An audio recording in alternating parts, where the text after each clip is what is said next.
The book cloth spine is successfully done, and now you're going to use your decorative sheets of paper to cover the outside of your book. All right. You are going to want to find one really nice straight edge with your decorative paper. Okay. So what I suggest is you take your triangle and your X-Acto knife and you find one true edge. So you have one straight edge. All right. And I'm going to show you what's fun about this process. We don't have to measure and cut it down before we put it on the book, because what are we going to do after we glue it? We're just going to use our brass that we have access to, okay? That way we do not have to measure, which is a glorious thing, okay? So I want to show you a couple techniques that you will use here. You put a newsprint inside, and you also are going to cover up your book cloth, because I want to remind you, if you get glue on your book cloth, it won't come off. So, and that's a bummer. So I'm going to take my nice straight edge there, and I'm going to cover up my book cloth. I'm going to come in here with my glue. I'm not going to be too zealous with my glue, especially at that edge. Do you understand what I'm saying? Because I don't want that to run and bubble up on the book cloth. So I'm getting my glue here, all right? And I just have to paint this one side, right? And I make sure that there's enough, but I'm not, I'm not making it like a muddy bog. Okay, that looks like a really nice amount of glue. Okay, I am going to pull that paper out. I'm going to put one in, and I want to show you a little trick that I use here. So I don't get that glue. Do you see that little bit of glue? So I don't get that on my book cloth.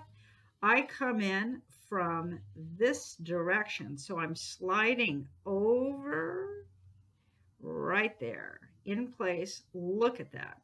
That is perfect and beautiful. And what your objective here is, people, is you want your decorative paper to not overlap, but to perfectly line up with the edge of the book cloth. Do you see how that was done? Coming in from this side. So I take my bone and I gently rub my bone over, right? You see how I'm doing that? Gently. And then what I'll do is I open my book and I will use my brass to cut this down. So I'm going to grab my brass right here. Okay. And I'm going to start here at the top. From my old X-Acto knife, and I am going to, I'm going to cut this down just like we've done on every other book, right? Cut this down like so. All right. Oh, you haven't forgotten about the mitered corner, have you? Well, I am not seeing my see-through ruler, okay? But I'm pretty good at this by now, so I know how big that is. I want to leave a little bit excess, right? So I'm going to come in here, and this time I'm just going to use my scissors. I'm going to cut, leaving 1/8 of an inch at that corner. Do you see how I've done that? That's the right amount at each corner, okay? So if you don't have your see-through ruler, that's what you could do. And I'm going to start at the top. I put my newsprint down.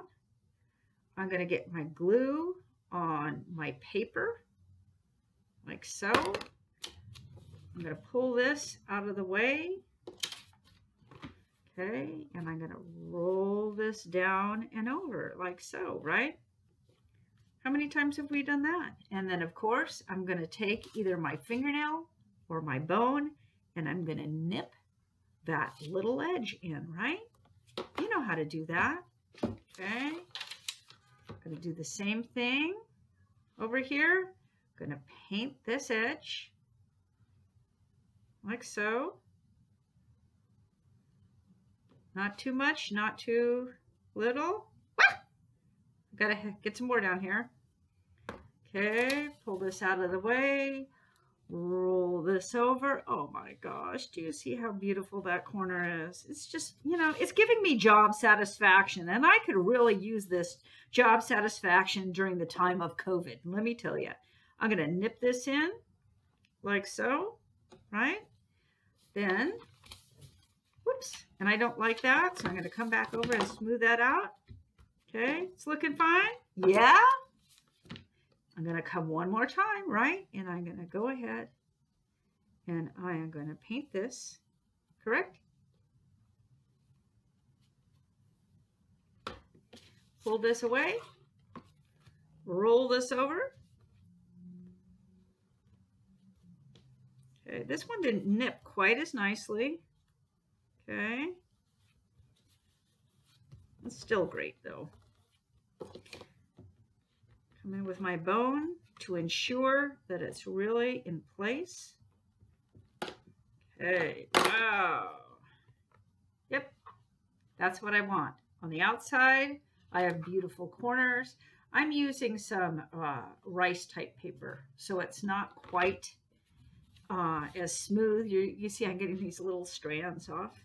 Okay, now I want to take you to the next step, all right?